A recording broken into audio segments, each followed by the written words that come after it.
Good morning, online family, and thank you for being here for today's 747. My name is Whitney. I'm happy to be here with you guys today. We are in Matthew. We're going to look at Matthew 20 today. And my first question to you guys is my children are 7 and 9, and we go through a lot of that's not fair. No, it's not fair. So we deal with fairness a lot in this household right now. And if you've ever been around children, you've probably heard that too. That's not fair. That's not fair. Let it. But that's kind of what's going to happen in our verses today. We're going to take a look at Matthew 20, verses 1 through 16, and talk about what's fair there. So, jumping into this, there is a landowner, and he goes out and he's going to get workers. There's like a marketplace, and the workers are there, just kind of waiting for somebody to come up and hire them. So he goes out early in the morning. The workday is probably somewhere from 6 a.m. to 6 p.m. So he goes out at 6 a.m., hires his workers, and he tells them they're going to get a denarius for the day, one for the day. And they're like, okay, great, sounds good. So they come and they go put in a full day's work. And then, who knows why, but landowner goes back out again a little bit later and hires more people. And he says, I'll give you what's fair. Okay, sounds good. A little bit later, he goes back and hires some more people. Again, I'll give you what's fair. And they're, okay, let's go. Now it's almost the end of the day.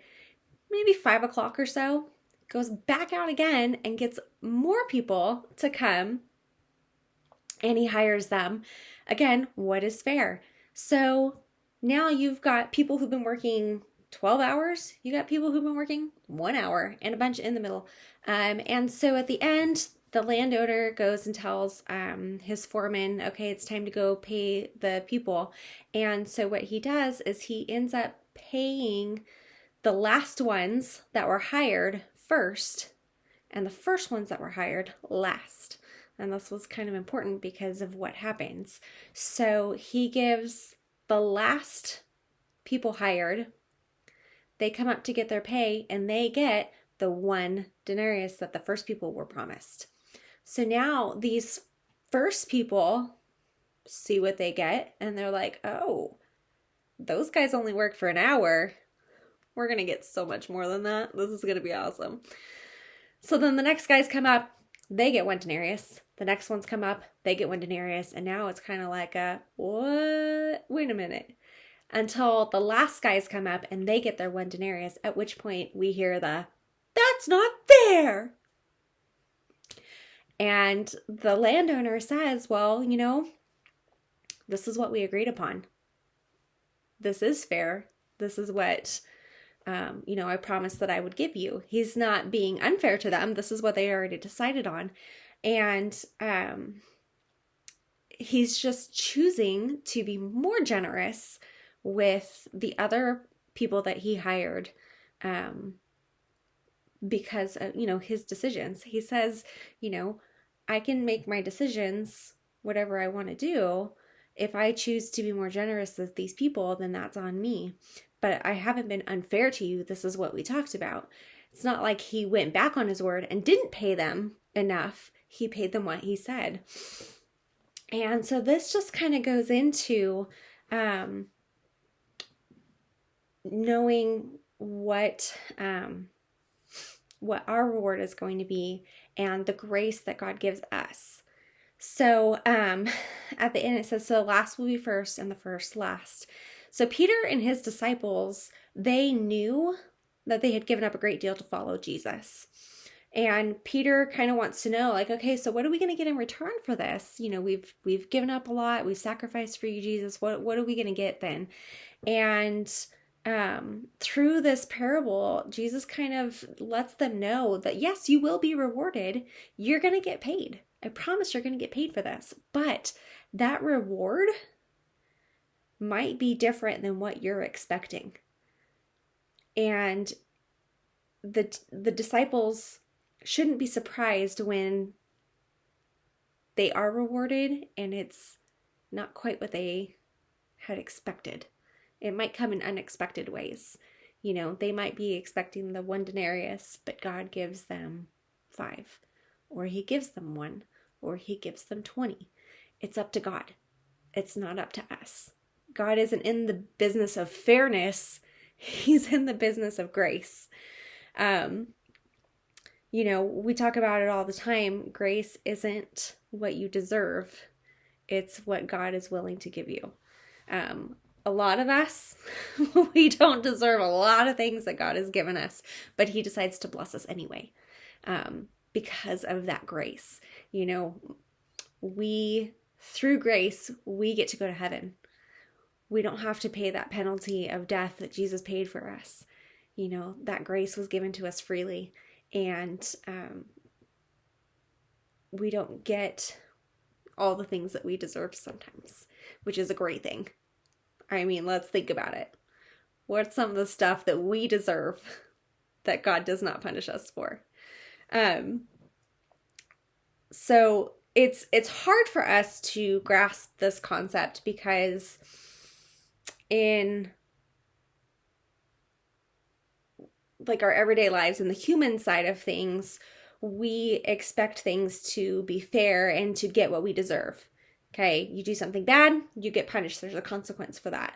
But with grace, that's kind of a really foreign concept to us because it's according to what God wants for us, not according to what we deserve. And so it's kind of hard for us to wrap our brains around that. It's all up to God. It's not on us and what we've done, what we're doing, what we actually deserve on ourselves. God will never be unfair to us. He will always be fair when it comes to things. But that fairness could be more generous or it couldn't. We all get to go to heaven. That's the best part. We all get to go to heaven. But along the way, maybe some of our rewards are going to be different than what we expected them to be. Maybe our blessings are going to be a little bit different than what we thought we deserved, as opposed to other people. That's a lot of jealousy steps into that. If you think about your walk with the Lord and you see other people, you think, man, I've been a Christian since I was a kid.